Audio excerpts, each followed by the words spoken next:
Бүгүн Өмүрбек Бабанов Манас эл аралык аэропортуна келип конду. Аны партиялаштары жана жактоочулары журналисттер менен биргеликте тосуп алышты. Аталган саясатчы 1 жыл 9 айдан бери Москва шаарында болчу. Ага президенттик шайлоодон кийин өзүнө карата козголгон иштер себеп болгон.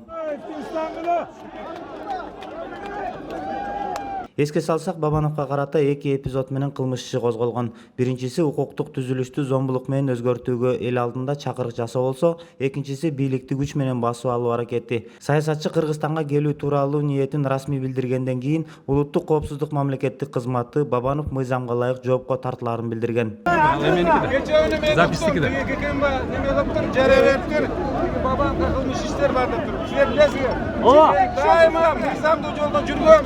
Мен мыйзамдуу түрдө жооп бергенге дайыммын. Кошумчалай кетсек, Бабанов президенттик шайлоо жыйынтыгын таанып, жана ал менен макул экендигин билдирген. Муну менен катар Москва шаарынан саясаттан толугу менен кеткендигин айтып, өз сөзүнө бекем турарын социалдык өздүк баракчаларына жазып чыккан.